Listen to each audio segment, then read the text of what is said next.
பால 2 ரீசெண்டா theatre release ஆகி இப்போ ஓடிடில தமிழ் டப்ல அவைலபிளா இருக்கிற ஒரு மலையாள படம் தான் இந்த பால 2.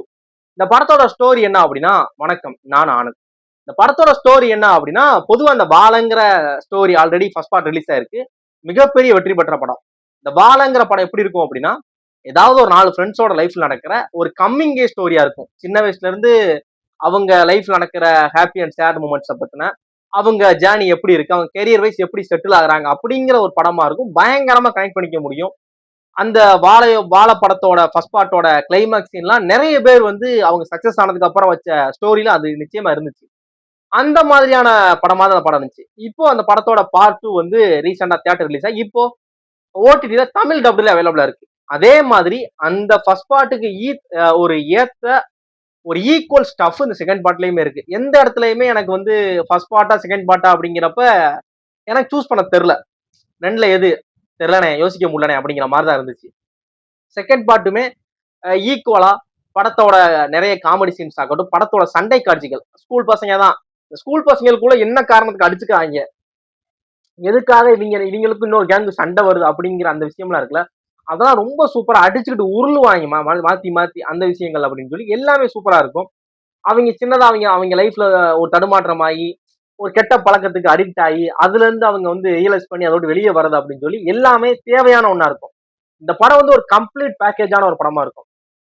ஆல் எல்லா ஏஜ் கேட்டகரிஸ்க்கும் இந்த படம் நிச்சயமா பிடிக்கும். அப்படிப்பட்ட ஒரு படமா இருக்கும். அது மாதிரி படத்தோட மியூசிக் ஸ்கோர் பாத்தீங்கன்னா, அந்த சீனை அந்த மூடை எப்படி என்ஹான்ஸ் பண்ணலாம் அப்படிங்கிறதுக்கு ஏத்த மாதிரியான சீன் இருக்கும். படத்துல நடிச்ச என்டையர் ஆர்டிஸ்டுமே அந்த கேரக்டருக்கு எப்படி ஒரு ஆக்டிங் கொடுக்கணும் அப்படிங்கிற மாதிரி இருக்கும். சூப்பரா இருக்கும் படம். நீங்க ஒரு படத்தை ஸ்டார்ட் பண்ணிட்டீங்க அப்படின்னா, எந்த இடத்துலயுமே படத்தை பாஸ் பண்ணிட்டு அப்புறம் பார்க்கலாம் அப்படிங்கிற எண்ணமே உங்களுக்கு வராது. படத்தோட ஒண்டிடுவீங்க. ஏன்னா அப்போ இன்ட்ரெஸ்டிங்கா இருக்கும். அடுத்தடுத்து சிரிச்சு என்ஜாய் பண்ணுவீங்க. நானா சிரிச்சுக்கிட்டே இருக்கேன். அப்படி இருக்கு. ஒவ்வொரு சினிமே சிரிப்பு தான். ஏன்னா சண்டை காட்சிகள்லாம் பாக்குறப்ப என்னடா இப்படி இருக்கீங்க அப்படிங்கிற மாதிரி நல்லா என்ஜாய் பண்ணுவீங்க அப்படிங்கிற மாதிரி இருக்கும். படம் ஜியோ ஹாட் ஸ்டார்ல தமிழ் டப்ல அவைலபிளா இருக்கு.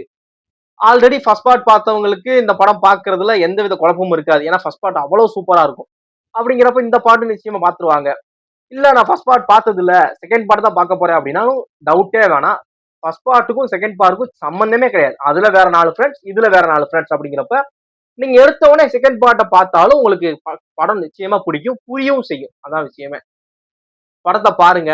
படம் பார்த்ததுக்கு அப்புறம் உங்களுக்கு இந்த படம் பிடிச்சா பிடிக்கல அப்படிங்கிற உங்களோட ஒப்பீனியன் என்ன அப்படிங்கிறத மறக்காம நம்ம கமெண்ட் பாக்ஸ்ல கமெண்ட் பண்ணுங்க.